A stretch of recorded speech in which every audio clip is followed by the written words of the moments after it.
We are back in our planner review series today to review the planner called the My PA 2025 Planner. PA stands for Personal Assistant. My name is Megan Sumrell. I'm a time management and planning expert for women, and I'm on a mission to bring work life harmony into homes all over the world through all things time management, organization, and productivity, which of course includes planning. Now, I often get companies just as this to actually reach out and say, I'd love for you to do a review of our planner on your YouTube channel. Can we mail you one? Will you please do that? So that is why we are here today doing a review of the My PA planner. And I have to give a shout out to the company, of course, for making sure they sent me a hot pink one. Now, as always, I'm going to follow the same format I do for all of our planner reviews. First, we're going to kind of talk about what is the marketing for the planner? Who are they targeting, right? Because that's really important when you're doing a planner review. The planner could be a great planner, but you may be the wrong customer for it. All right. So we're going to kind of start there. Then I'm going to talk at a high level of what are all the sections in the planner. Then we'll do a deep dive review, really looking at each of the sections. And then finally, we'll kind of sum up pros, cons, strengths, weaknesses, and if I would give this a thumbs up for someone that was looking into purchasing this planner. So let's go ahead and get started.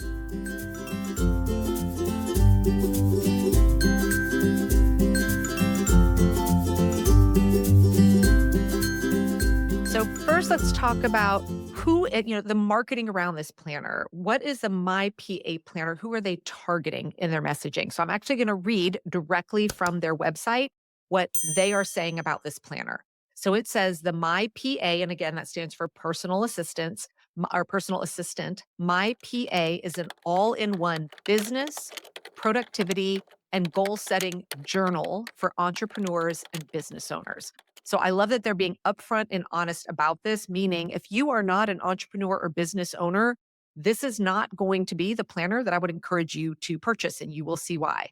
Then they say it's like having your very own personal assistant. The beauty of the My PA time management system is that it is simple yet highly effective. So they're, already saying this is going to help with productivity and goal setting journal. So they're acknowledging there's journal parts of this because a journal and a planner are not the same thing, right? They're two different things. And they're saying that this is actually a time management system. All right. So important to understand that. Now, are there size options? No, it is one and one size only, which again, totally fine. This is a nice size planner for portability purposes. And there are not layout options either. Some planners give you lots of layouts. This is an all in one system. So the choices are in what color you want to get. And they do offer a digital version of this for tablet users and even for remarkable users, which I think is fantastic, along with a printable version as well. So that way you could just buy the PDFs and print them out yourself if maybe you wanted to put them coil bound or in a different binding system. This comes bound this way. It has two of the string bookmarks that come with it, along with the elastic one here on the back. Now you'll notice you might be seeing paper clips in mine. You'll see why in a minute. But this is kind of the overview of the planner, who it is targeting. This really is specifically for business owners and entrepreneurs. So let's go ahead now and look at what are all of the sections here inside of this planner slash journal. There is a lot packed into this book. So I'm kind of break down the different sections, and then we'll come back and do a deep dive into them. All right. So the whole front part of this, and this is where I'm kind of using different bookmarks for myself here. You'll see we have all of these pages here to go through before we get to actually looking at a traditional calendar, before we get to the actual January month. So what is included here in all of these upfront pages? I've got some notes here because I'm not going to be able to hold up every single page of the planner. So it's got an how to, which I always love. A planner that's showing you, hey, here's the intended use of this planner is great. Now it's only 2 pages long, but at least shows you what their intent was of how you should use this. There's a place for previous year reflection. Then it jumps into, and I've got little paper clips here for myself. There are kind of 3 huge sections. So first is your business plan. So there's an entire section here that I've got with this paper clip. That is the business plan section. And there's a bunch of pages in that. We'll take a brief look at that in a minute. Then it jumps into this section, which I have paper clipped, which is your year long marketing plan. And then it jumps into what they call the numbers, which is your finance plan. That's just a couple pages here. Then we go ahead and jump into the bulk of the planner, which is divided into its 12 months. So with at the start of each month, we have a traditional monthly layout. It also has a place to do work on goals, projects, and social media planning for the month. Then it moves into the weekly layout pages. So this is not a daily page, it's a weekly page layout. Again, I'll be showing you some of this in just a few minutes. So it gives space to plan out your week. And then on the back side of it, kind of a weekly review process. And then at the end of each month, it has a section for profit and loss and cash flow tracking as well. So that is the meat of the planner. And then at the very end, kind of once you've gone through all 12 months, they have a space to do kind of a review of the year, initial planning for 2026, an area for 2026 goals. Then it has a page for appointments, space for graph paper and line paper, I guess just for some note taking. And then at the very back, it's got some space for contacts. So again, a lot built into this. So I just want to give you that overview. And now we're going to go in and kind of take a little bit of a deeper dive into each one of these sections. And I'm going to show you like the major layouts. I want to make sure you see what those look like as well. All right, let's dive a little deeper into kind of the first part of this, which is a little bit of the how-to and the reflection. Now, there's so many different pages in here. I'm not going to hold up each one. I will for the ones that are, kind of critical planning pages. But I'll kind of give you, you'll be able to see a little bit of a peek over here around my microphone. But it does have a beginning section kind of showing you what process you should be using with the planner. And then it has a little space with 8 prompts to review the previous year, and then a space to list 50 things you want to achieve in the next 10 years. That would be overwhelming to me. Again, you don't have to put all 50 in, but there they are. Here's a space for you to think about your life. How are you planning to live your life this year? And there's 18 questions to answer. And then a 2025 bucket list space. So that, an area to kind of think outside of just the business, which I always love that kind of journaling. Again, this is where this is really serving as a journal more so than a planner, but that's kind of in the front section. Now, let's go ahead and move on to the next section. The next section in the planner is called the business plan. And I always love planners that have quotes in them as well. So I've gone ahead and kind of used paper clips to help you see, how much is in here. Now, one of the things, a little spoiler alert, that I do think is a bit of a weakness with the planner is there's so much in here, but there's no tabbing or page numbers or anything. It's going to be really hard to find what you're looking for, right? If I wanted to go back and look at, oh, I need to look at something in the business plan, I'm going to be flipping through to try and find what's there. So I'm going to take this paper clip out and just kind of talk you through what's in the business plan section. So there's a space to write down a bunch of why statements, and it's what you want to do and why you want to do them. There's a spot for your vision for your business this year and 5 years. There's a place to do visualizing if you want to do mind mapping for your kind of journey for the next 5 years. Big mission for your business for the year, big goals for 2025. And now you're bringing in brand and business to life. So there's a lot of content here to read and go through. There are a ton of spots here to help you map out. Describe your product or service in one sentence. What problem is it trying to address? How is your product going to solve this problem? This really is a space for, if you're brand new in business, things that you really want to think about as you're building your business. This really is a lot about your brand identity. And the fact that it says bring your brand and business to life, right? I think that this really is designed for someone maybe really new in business that, I know back when I started the Pink Bee, I didn't know what I didn't know. And so it was a lot of things to think about. So they're really covering a lot of that for you here. Several pages of questions to help you really think about your brand and your business. So we've got 4 or 5 pages of that here. Now, there's another section here to map out all of your pricing structure within your business, doing some kind of sales calculations.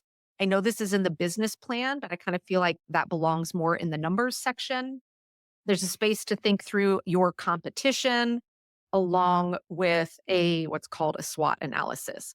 So, if you've never built a business plan before, this is going to be a very interesting section for you to think through, right? Now, if you already have a business plan somewhere, reading through this might be interesting for you to think of, are there things I haven't thought about? So, this is, a lot of kind of business planning 101, and that's really what they have in that section. Now, at the end of that section, we switch over and now we're mapping out our 2025 marketing plan. So let's move on to that section of the planner. All right, when we move here into the marketing plan section, again, I kind of put a paper clip around. This is the whole section for that. So let's unclip that and see what we have in our marketing plan. So this has a lot of defining your target audience, questionnaires, worksheets for you, several pages of that. If you've never done this work before where you're defining your customer avatar, whatever, this is going to be helpful for you. Thinking through how are you going to sell your products or services? They're showing some calculations here, questions to think through, webinar strategy, advertising strategy, a section here to be thinking about your annual social media marketing plan if you plan to market there. Lots and blogging, podcasting questions, video marketing, right? So lots of questions and spaces for you to think this through. A possible place for you to jot down a PR plan along with a project planner, which is just listing priority and project here for the year. Sorry, got to flip over to the next page. Connections, which is all about listing out the names of people that you would like to connect with and why. And then a spot for monthly, weekly, and daily recurring tasks. So they have one page here. Here's monthly, weekly, daily. This is something I teach inside the top program as well, this idea of your recurring checklist. So they're kind of calling that out here, but there may be more space needed than that, but they are recognizing that as a business owner, there's going to be recurring things that you need to be making sure you're getting done on different cadences. So that's kind of the social media or the marketing plan. And then it moves into the final section before we get into the planner, which is called the numbers. All right, so let's take a quick look at the numbers here. It says your finance plan. This is a pretty small section, and it has a space to do your budget, what they're calling survival budget, which is getting at you what is the minimum amount you need to know that you need to be earning every single month in business to pay for the things you need for your business. And then a profit and loss forecast here for the year on a piece of paper, a balance sheet forecast, and then this calendar page. I love that they're calling out that we need to be doing financial forecasting and all of that for our business. But I will say, I think doing that on paper is going to be, I wouldn't recommend it. This is really, if you're going to be a business owner, you need to be doing that electronically through, at bare minimum, a spreadsheet of some sort. It's going to make taxes and filing and all of that a lot safer for you than doing that on paper. So I just wanted to throw that out. All right, so that's kind of all the front end of the My PA Planner. Now we're going to move into the heart of it, which is the actual planning part. All right, first let's take a look at what they have from a monthly calendaring perspective. So I'm going to hold up the layout for the monthly view. You can kind of see this here. All right, there's a lot going on in this layout. Now, every single planner has the same part of a monthly layout in terms of a grid dated with a, little rectangular square for every day. It's pretty small because there's so much down here. I would love to see more room for the actual calendar. Now, down here at the bottom is, what's taking up the whole bottom, almost third of this is positive habits. And the idea is there's space to write 7 habits and then check them off every single day all month. I think tracking 7 habits would honestly feel a little overwhelming. And then there's a notes section here. So that's what we have on our monthly page. And then on the back side of every month is a space to plan out your social media content for the month, where it has the date and then you're deciding What all of these columns are is what type of social media. Blog, is it a video or reel, an image post, a webinar, a live video, a text post, so on and so forth. So you're mapping out your content. Now, new in business, this might be a good start for you, but there's only room for one a day. If you're a seasoned business owner, you may be posting multiple places every day and it might be different. But I love that they're encouraging you to think about that for the month. And that's kind of what we have at the start of each month. Now, it's the end of the month. On the back of it, I'm going to go ahead and go there before we jump into the week, is a spot for you to do a monthly profit and loss statement and a cash flow statement. Again, I like that they have it here. They're reminding you the importance of doing your bookkeeping, but I might recommend that business owners choose to do that on a spreadsheet or bookkeeping software. So that's kind of what we have at the monthly level. Now we're going to take a deep dive at that weekly planning view.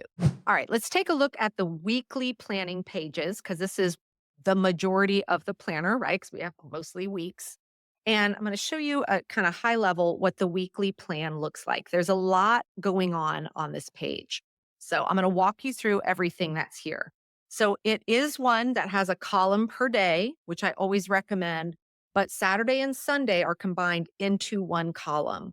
So if you need to have more granularity of how you're spending your time on the weekends, this may not work for you, right? But if you're using this just solely for business planning, that might be all right. You can decide on the time. It starts at 7 a.m. and goes to 8 p.m. That's kind of what these time blocks are numbered.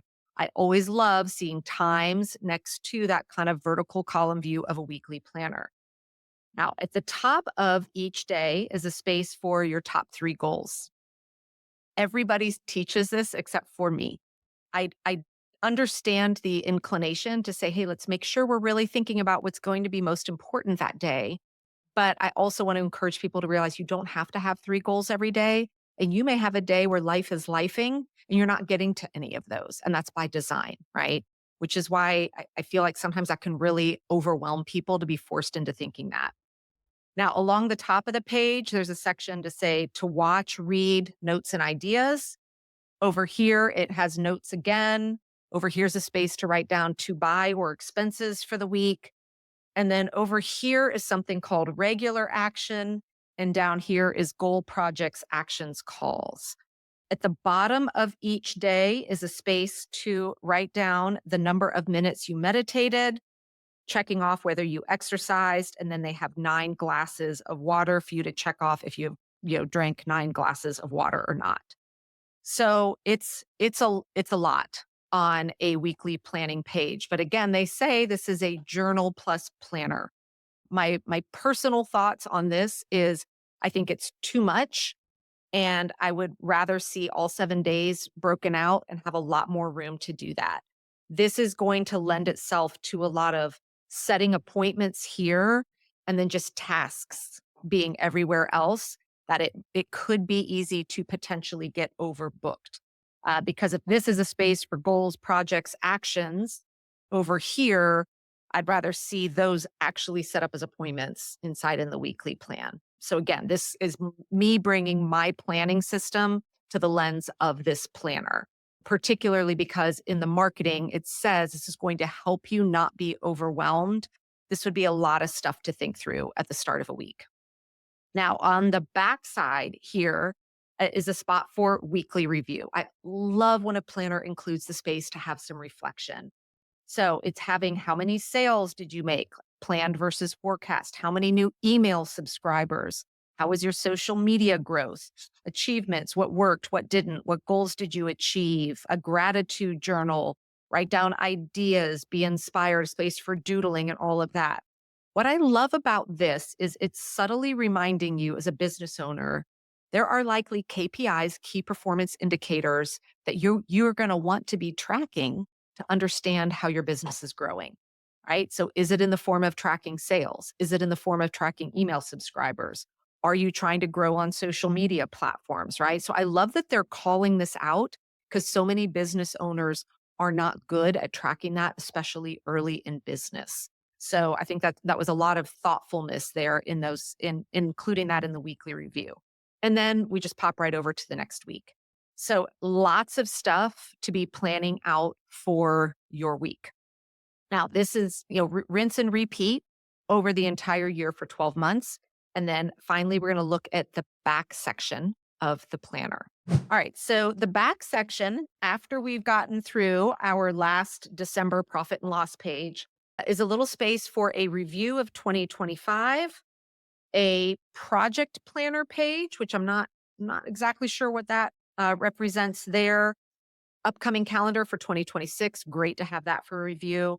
Then there's an ideas for someday page, some space to write down goals for 2026. This page that is for 2026 appointments. So kind of planning ahead. I'm a little unclear on how I would best use that, maybe for kind of some future annual planning. Then just some blank graph paper, line paper, space to use however you want. And then finally, in here is a 2-page spread for contact cards. So as you can see, there's a lot going on in this planner.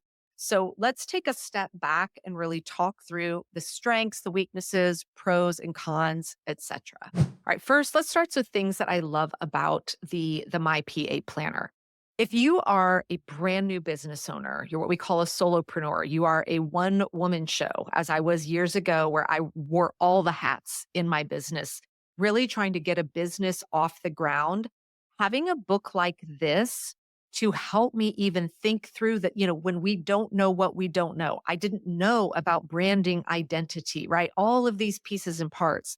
I think this would be a really interesting journal and kind of a one stop shop of all the things that you might need to consider as you are starting and building a newer business.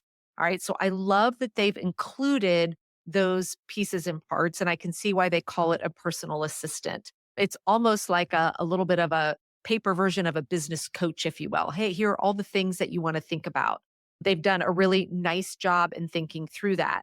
I also love that it's a weekly layout. If you've watched any of my other planner reviews, you know I am very anti daily layout planners. They keep you reactive, they often keep you in task list mode. So I do love that it's got the weekly layout view along with the very traditional calendar. You could do some meaningful monthly and weekly planning in here as well.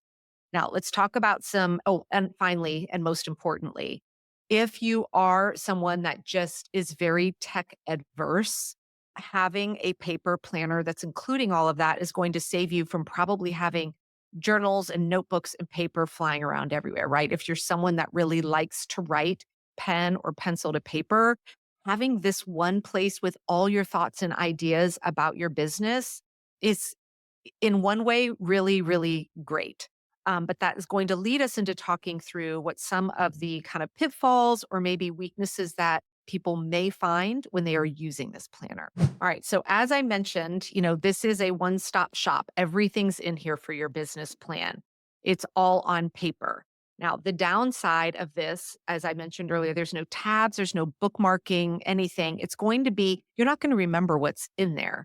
And it's going to be hard to have it front of mind. And all of a sudden you might be, in the middle of June and you don't remember what you wrote down in your business plan, or you're trying to flip through and find what you wrote down about your ideal client or your products.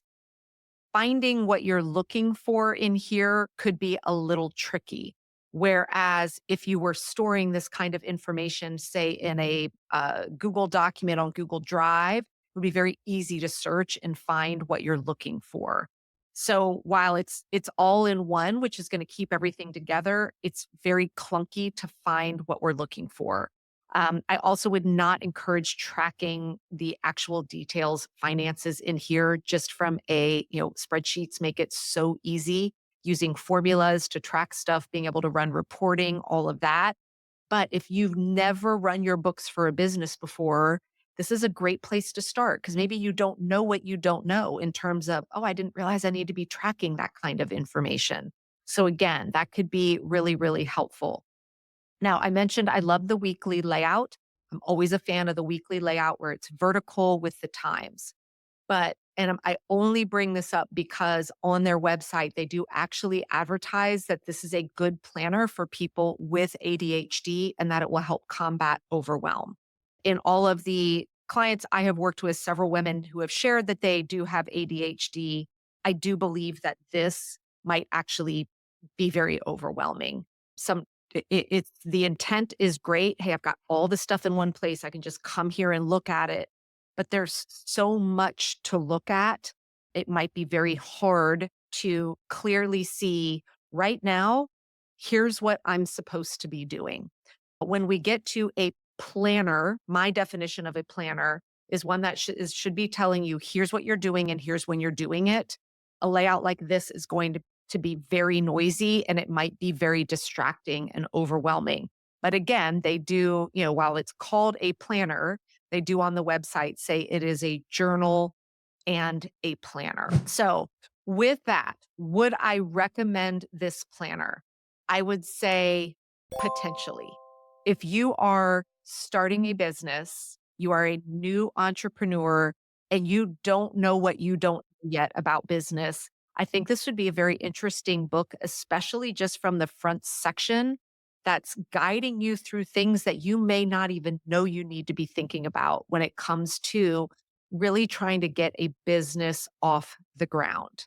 Now, if you are a seasoned business owner, I would not recommend this planner. I believe a vast majority of what's in here you would want to put into a project planning system.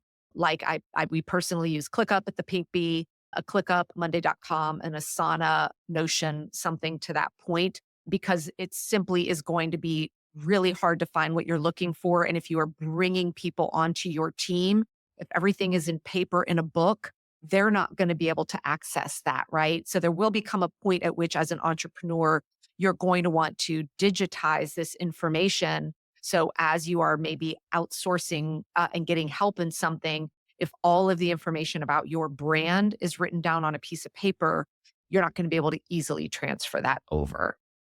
So I'm going to leave it as kind of an it depends.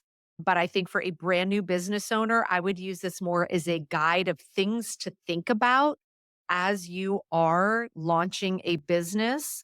But if you are one that, you can get overwhelmed by a lot of information, this may not be the best planner for you. All right, everyone, we'll see you back here for our next planner review.